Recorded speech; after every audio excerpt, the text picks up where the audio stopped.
Alice in Borderland season 2 के साथ Netflix ने 2022 खत्म होते होते एक और अमेजिंग सीरीज ऑडियंस को दे ही दी और इस सीरीज को रिस्पांस बहुत ही ज्यादा अच्छा मिल रहा है। पिछली वीडियो में बहुत से कमेंट्स जोकर कार्ड को लेकर आए थे, तो आज हम इसी जोकर कार्ड्स की हिडन मीनिंग और कुछ अमेजिंग थ्योरीज के बारे में बात करेंगे। कैसे दोस्तों, वेलकम टू एक्सप्लेनेशन। शुरू करते हैं थ्योरी नंबर 1 से। और हाँ, सभी थ्योरीज देखने के बाद आपको सबसे अच्छी कौन सी लगी ये मुझे कमेंट्स में जरूर बताना। इस सीरीज के सबसे लास्ट सीन में हमने ये देखा था कि जोकर कार्ड पर फोकस किया गया है और मेरे हिसाब से ये सीन फ्यूचर स्टोरीज का हिंट भी हम सभी को दे रहा है, लेकिन इस सीन के बहुत से दूसरे मीनिंग्स भी हैं। सबसे सिंपल एक्सप्लेनेशन तो यही है कि ये जोकर कार्ड का last scene Alice in Borderland की मांगा सीरीज को एक ट्रिब्यूट था, क्योंकि उस सीरीज में भी एंडिंग पर जोकर का कार्ड ही दिखाया गया था और नेटफ्लिक्स की ये दोनों सीजन भी उसी मांगा सीरीज पर ही बेस्ड है।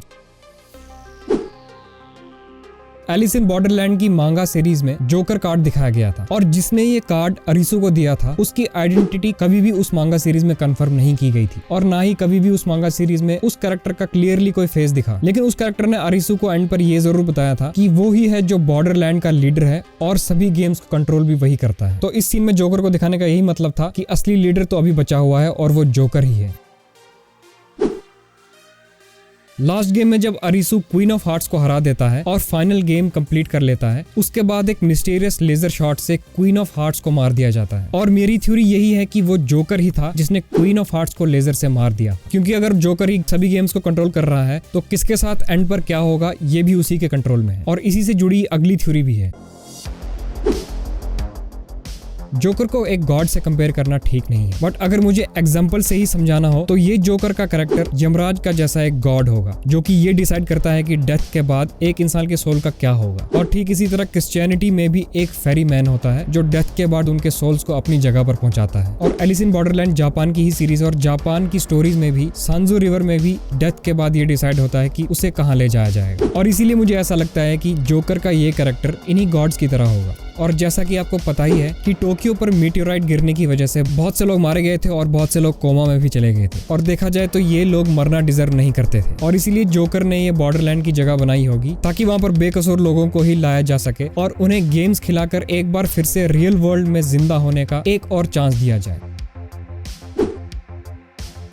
गेम्स खत्म होने के बाद सभी प्लेयर्स वापस रियल वर्ल्ड में आ जाते हैं और जैसा कि मैंने आपको पिछली वीडियो में बताया था, इसका मतलब ये भी था कि वो उस मेटेओराइट हिट के बाद सरवाइव कर गए थे और ये जोकर का कार्ड यही हिंट दे रहा था कि वो सभी अब एक लास्ट गेम में है जो कि उसी रियल वर्ल्ड में होगी और ये अब तक की सबसे हार्डेस्ट गेम भी होगी, क्योंकि जो ट्रॉमा, टेरर और सैडनेस उन्हें बॉर्डरलैंड में देखने को मिला उन सभी प्लेयर्स को अब इसी के साथ जीना पड़ेगा। और टैरो कार्ड फ्यूचर रीडिंग में भी जोकर कार्ड का मीनिंग होता है beginning and ending of life और ये कार्ड सिंबॉलिकली यही दिखा रहा है कि उन सभी की बॉर्डरलैंड की लाइफ का एंड हो चुका है और रियल वर्ल्ड की एक नई लाइफ की बिगिनिंग भी हो चुकी है और अब इस रियल वर्ल्ड में उन्हें रियल लाइफ वाली एक गेम एंड तक खेलनी होगी। आर्टेमिस ने पिछली वीडियो में ये कमेंट किया था कि what I think it means is that it might be representing the hardest game which is real life और मेरी इसी थ्योरी में मैंने भी यही एग्जैक्टली एक्सप्लेन किया है।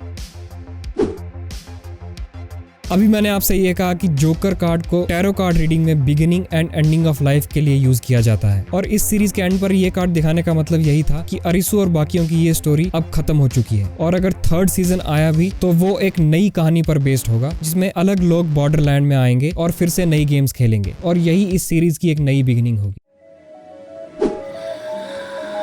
बहुत सी कार्ड गेम्स में जोकर का यूज सिर्फ इतना सा होता है कि वो किसी ऐसे कार्ड को रिप्लेस करे जो अवेलेबल नहीं है या फिर डैमेज हो चुका है और हो सकता है कि अगले सीजन में जोकर किसी और फेस कार्ड की जगह ले लेगा जो कि डैमेज हो चुका है और वो किंग ऑफ स्पेड्स या क्वीन ऑफ हार्ट जैसा कार्ड भी बन सकता है। वैसे आपको क्या लगता है कि सीजन 3 में क्या होगा, उस पर अपनी थ्योरीज कमेंट्स में जरूर शेयर करना ताकि मैं उन्हें अपनी अगली वीडियो में ऐड कर सकूं।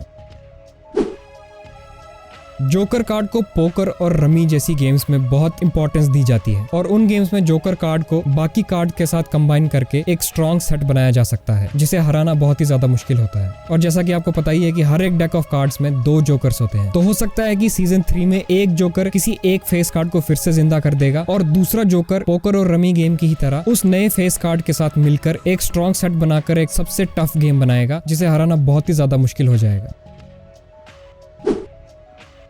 जोकर कार्ड को एक मजाक या झूठ और चीटिंग की तरह भी देखा जा सकता है। और इस सीरीज की एक हैप्पी एंडिंग बहुत से लोगों को पसंद नहीं आई थी। क्या होगा अगर मैं आपको ये बताऊं कि इस जोकर कार्ड का मतलब यही था कि अरिसु और बाकी सभी रियल वर्ल्ड में नहीं बल्कि बॉर्डरलैंड में ही एक टोक्यो जैसी मिलती जुलती जगह में ही फंसे हुए हैं, और जोकर ने बस उनके साथ एक ट्रिक खेलकर ये इल्यूजन दिखा दिया है कि वो रियल वर्ल्ड में वापस चले गए हैं। और अगर ऐसा हुआ तो सीजन 2 की एंडिंग भी एक नए साइकिल को शुरू करेगी, जैसा कि सीजन 1 की एंडिंग के बाद हुआ था, और उन्हें अगले सीजन में जोकर के ही अगेंस्ट नई गेम्स खेलनी पड़ेंगी ताकि वो फाइनली उसे हराकर अपने रियल वर्ल्ड में वापस जा सके। और अगर ये इल्यूजन वाली थ्योरी सच हुई तो इसका मतलब ये भी हो सकता है कि हमें अभी तक ये बिल्कुल भी नहीं पता है कि रियल वर्ल्ड के टोक्यो में क्या हुआ था, और शायद ये भी हो सकता है कि बॉर्डरलैंड के बारे में जितनी भी डिटेल्स हमें इस सीजन में पता चली हो वो भी सब कुछ एक झूठ था और वो जोकर की ही एक ट्रिक थी। और विक्की तोमर ने भी पिछली वीडियो में यही कमेंट किया था कि लास्ट में जोकर कार्ड का मतलब यही है कि वो रियल वर्ल्ड में नहीं बल्कि अभी भी गेमिंग वर्ल्ड में ही है, जिसमें जोकर कार्ड उन सभी को इल्यूजन में रख रहा है। और बाद में विक्की ने यह भी कहा है कि जो ये इल्यूजन समझ जाएगा वही इससे बाहर निकल पाएगा, और ये थ्योरी मुझे बहुत ज्यादा अच्छी लगी थी।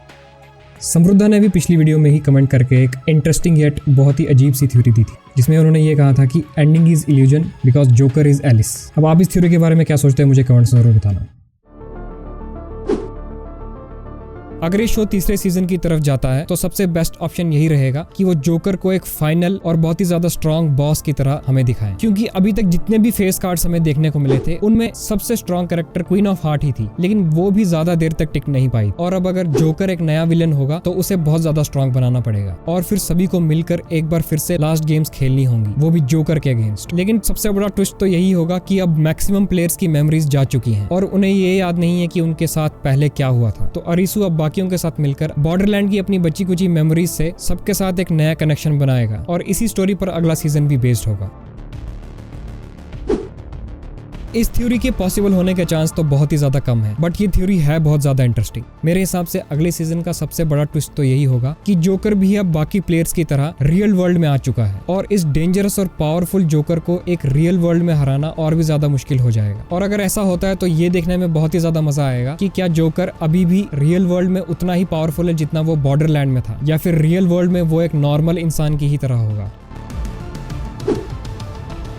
जोकर को एंड पर दिखाने का सिंपल और बेस्ट रीजन यही था कि ये सीरीज अब खत्म हो चुकी है। और इंटरेस्टिंग बात तो यही है कि जिस मांगा सीरीज पर ये नेटफ्लिक्स सीरीज बेस्ड है उसकी स्टोरी भी इसी जोकर कार्ड को दिखाने के बाद एंड हो चुकी, और जो बाकी पार्ट्स इस मांगा सीरीज के आए थे वो एक स्पिन ऑफ स्टोरीज थी जिसमें अरिसु फिर से बॉर्डरलैंड में वापस आ गया। हालांकि मैंने वो मांगा सीरीज पढ़ी तो नहीं है, लेकिन जितना भी मैंने सर्च किया वहां से मुझे यही डिटेल सामने आई। आप में से अगर किसी ने वो मांगा सीरीज पढ़ी है तो कमेंट्स में अपने थॉट जरूर शेयर करना। और मुझे तो यही लगता है कि 2 सीजन के बाद इस सीरीज की कहानी भी एक अच्छे मोड पे खत्म हुई है, और अगर इसे अब फिर से बनाया गया तो वो स्टोरी एक फोर्स स्टोरी लगेगी, और चांसेस ये भी हैं कि वो स्टोरी पहले 2 सीजन जितनी ज्यादा अच्छी ना हो। तो मैं तो यही कहूंगा कि इस सीरीज को ज्यादा एक्सटेंड ना किया जाए तो वही अच्छा रहेगा। बाकी और भी अमेजिंग नेटफ्लिक्स सीरीज पर मेरी वीडियोस देखने के लिए यहाँ पर क्लिक करो। तो आज की वीडियो में इतना ही दोस्तों, अगली वीडियो तक के लिए take care and keep enjoying.